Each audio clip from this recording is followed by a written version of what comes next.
Olá, grande alma! O Deus que há em mim saúda o Deus que há em você. Dando aqui continuidade a essas gravações do vídeo, um pouco sumido, aconteceu alguns imprevistos aí no dia a dia, né, da nossa vida. E aí estou voltando aqui para dar continuidade a esse projeto de comentar os vídeos do professor Hélio Couto lá no site dele, O Caminho das Palestras. E hoje nós temos aqui um vídeo muito interessante chamado de Hermes Trismegisto, né? As sete leis herméticas. É um vídeo de 2 horas e 50, então você já pode imaginar a grande dificuldade que é sintetizar, compilar, arquivar, né? Digamos assim, comprimir as 2 horas e 50 em poucos e pouquíssimos minutos, né? Então, buscarei ser breve o quanto antes. Então, vamos lá. Aqui o professor Hélio Couto traz uma ideia de Hermes, né? Trismegistos. Então, o que significa? Hermes na verdade, é um deus grego misturado com um deus egípcio, que é Thoth, ou Akhenaton também, né? Que juntos, Hermes foi considerado há mais de 50 mil anos atrás como aquele que detinha os 3 poderes, digamos assim, o conhecimento das 3 áreas do saber: magia, alquimia e ciências ocultas. Por isso que é Hermes Trismegistus, que em latim significa Hermes, o 3 vezes grande, porque ele era uma espécie de deidade na época em que conhecia todas as correspondências e todas as leis que regiam o universo. E aí, essas leis herméticas, chamadas de leis herméticas, né? São 7 leis herméticas em que foram compiladas e escritas num pequeno livro. Um livro está aqui, ó. Um livro famoso, você consegue baixar até mesmo na internet, em PDF. É um livro, ó, fininho aqui, tá vendo? É um livro chamado O Kybalion, né? O estudo da filosofia hermética do Antigo Egito e da Grécia. 3 iniciados, não tem autor porque é desconhecido quem realmente escreveu esse tratado, mas é um tratado em que nos traz grandes explicações sintéticas para aqueles que já estão ou realmente querendo buscar o conhecimento e a fim de que você possa ser desconstruído de uma forma rápida. Por exemplo, com esse livro, simplesmente se você realmente se entregar ao propósito e se desconstruir, ou seja, abandonar tudo aquilo que você acha que sabe e simplesmente fazer valer o que está escrito aqui e passar a pensar sobre as sete leis herméticas, naturalmente a sua vida toda muda. E isso é por experiência prática, eu posso compartilhar com você que realmente é assim que funciona.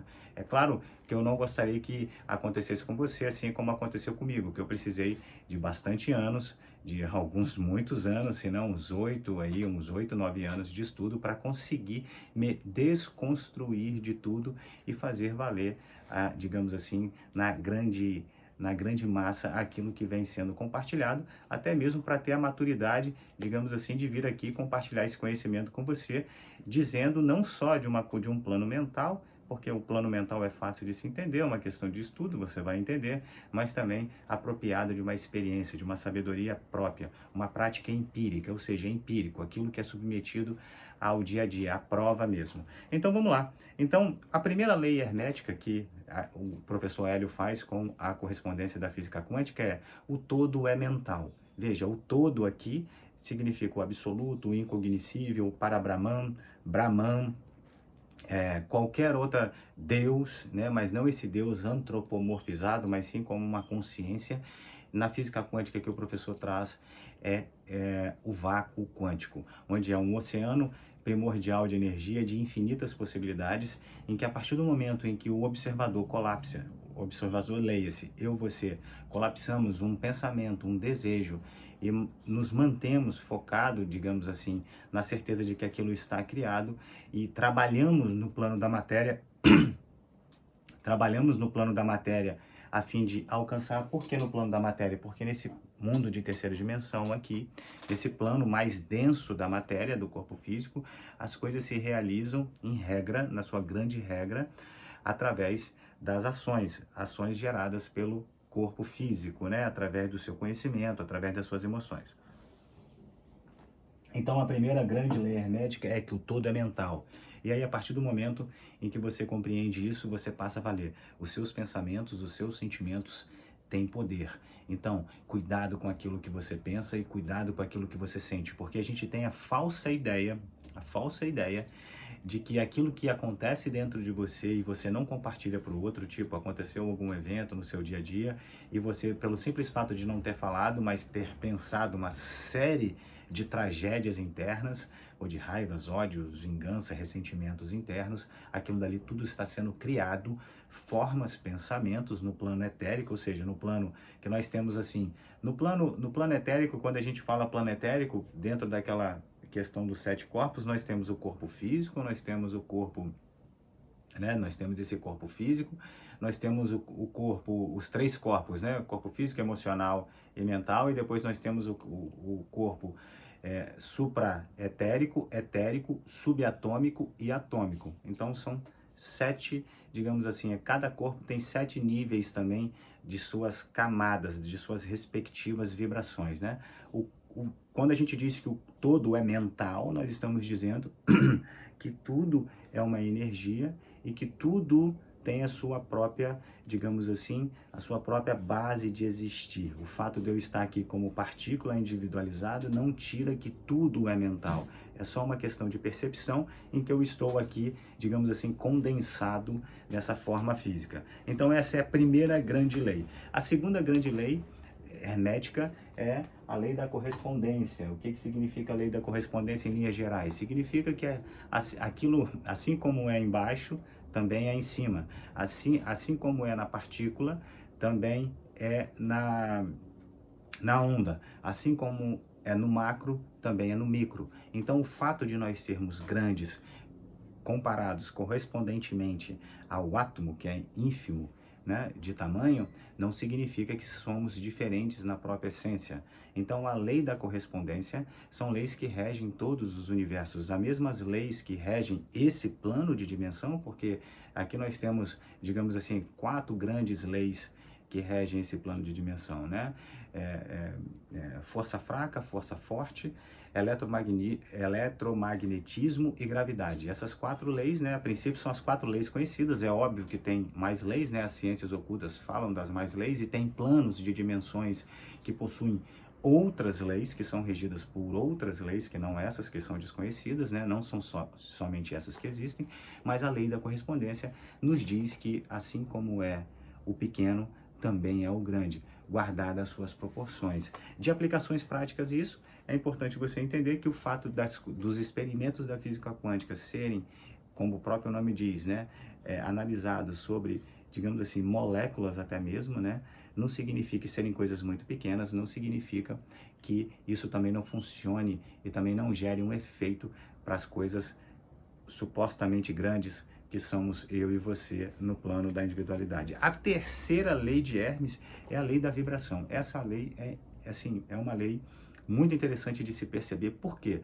Porque a percepção que nós temos através da visão, até mesmo por uma questão de informação e de delimitação e de foco para que a gente possa seguir na nossa vida, dá a ideia de que as coisas estão paradas, né? Por exemplo, você pode estar olhando essa tela do computador, do celular que você está assistindo esse vídeo eventualmente e achar que a tela está totalmente estática, limpa. Mas se você colocar, por exemplo, um outro celular filmando a tela, você vai ver que vai ter um campo eletromagnético passando ali insistentemente, né?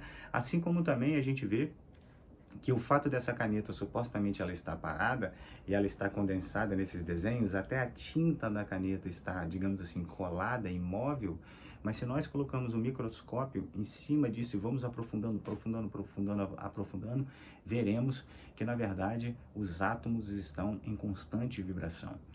Se você perceber, por exemplo, que você está sentado igual eu estou sentado, que supostamente eu estou encostado na cadeira, no espaldar da cadeira, quando a gente coloca o microscópio, a gente vai ver que a gente, na verdade, a gente não se encosta. E aí que vem a explicação, por exemplo, da lei da vibração, que apesar de eu não me encostar, e é por isso que por eu não me encostar, que eu me sinto solto. A lagartixa, ela tem pequenos, digamos assim, pelos sensíveis na ponta dos dedos, em que elas, ao encostarem na parede, e por isso que elas ficam penduradas, esses pequenos sentidos, elas diminuem sobremaneira, tão potencialmente, o espaço entre os átomos da mão dela e os átomos da parede, ou de onde ela esteja, que ela fica grudada. E é por isso que ela não cai. Porque se em regra nós caímos, não só pela tendência da força da gravidade, que nos mantém preso, digamos assim, preso ao chão, né?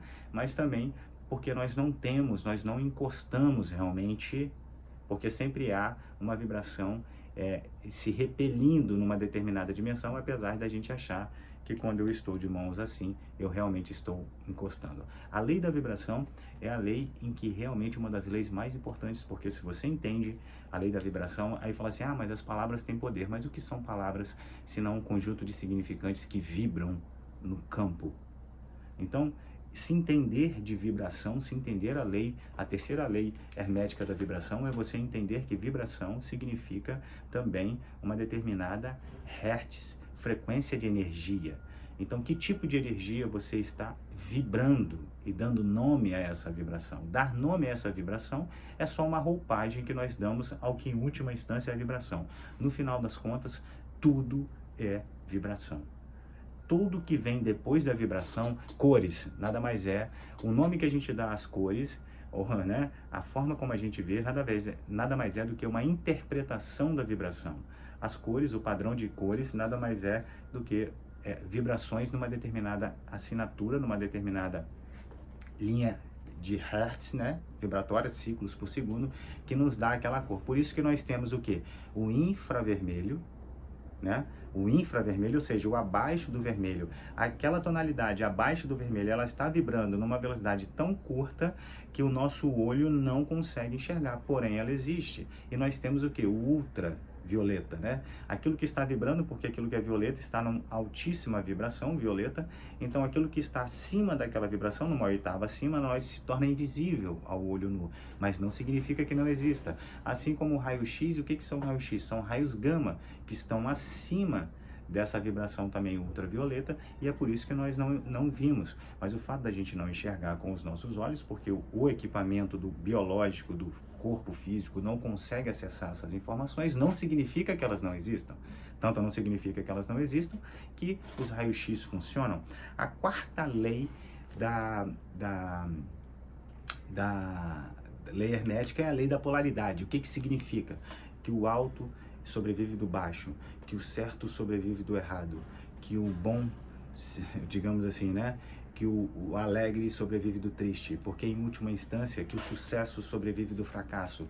Porque para pensar, a lei da polaridade são a lei dos polos. Então, quando você sai de um polo, por exemplo, vamos dar um exemplo aqui, a pessoa ela tem um problema com bebida, por exemplo.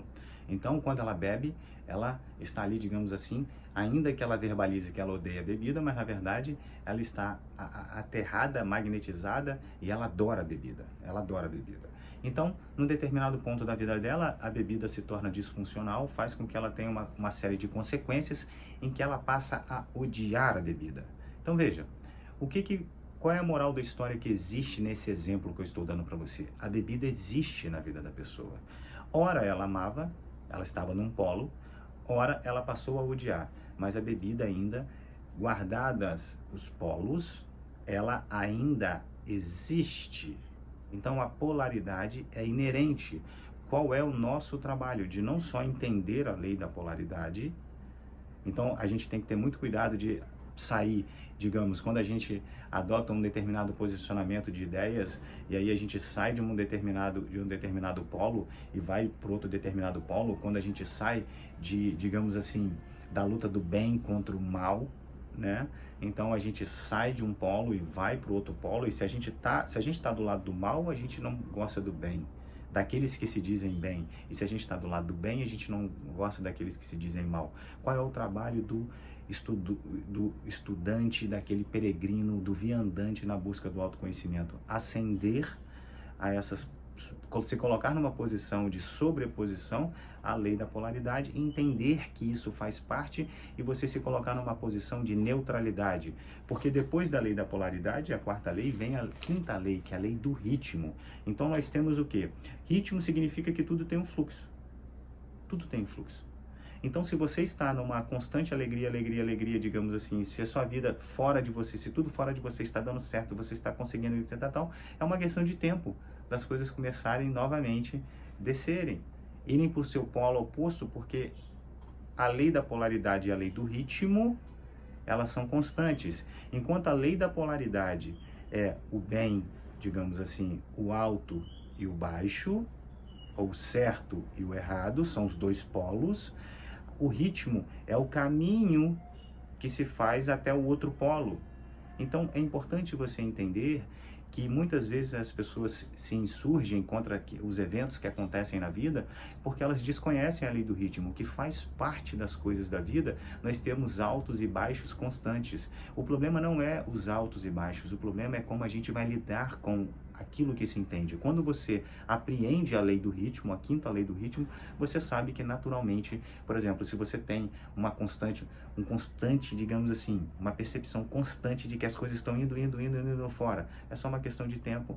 Quando as coisas realmente não saírem como você espera, faz parte, é a lei do ritmo atuando. Depois ela volta. Por isso que tem o símbolo do infinito. Então você faz a volta, ó, quando está em cima a lei da polaridade boa, volta embaixo, em cima de novo, e assim sucessivamente ad eterno. A sexta lei, uma sexta lei que é importantíssimo se conhecer, que é a lei da causa e efeito. A lei da causa e efeito significa, dentro do projeto, dentro das leis herméticas, né, que não existe acaso. Acaso é só um nome dado por nós a causas desconhecidas. O fato de eu desconhecer a causa daquilo que me acontece não significa que não existam causas.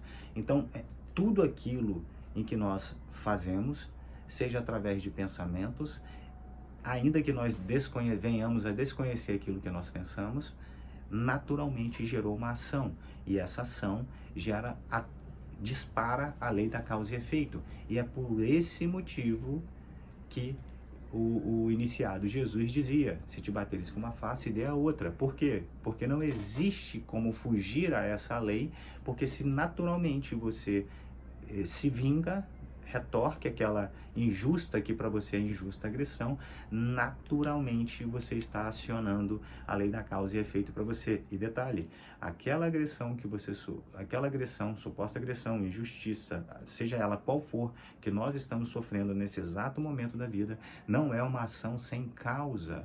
Nós estamos naturalmente colhendo, durante a nossa existência, um conjunto de ações, e nós estamos nesse exato segundo pagando, digamos assim, pagando as nossas ações. Nós estamos nesse exato segundo gerando novas ações que iremos pagar imediatamente, que iremos pagar ainda nessa existência, e também gerando novas ações que nós iremos pagar em outras existências.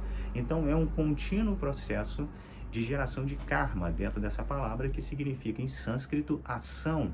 Então é importante ter o discernimento para que você possa se desligar desse mundo de merecimento, no sentido assim, eu não mereço passar por isso.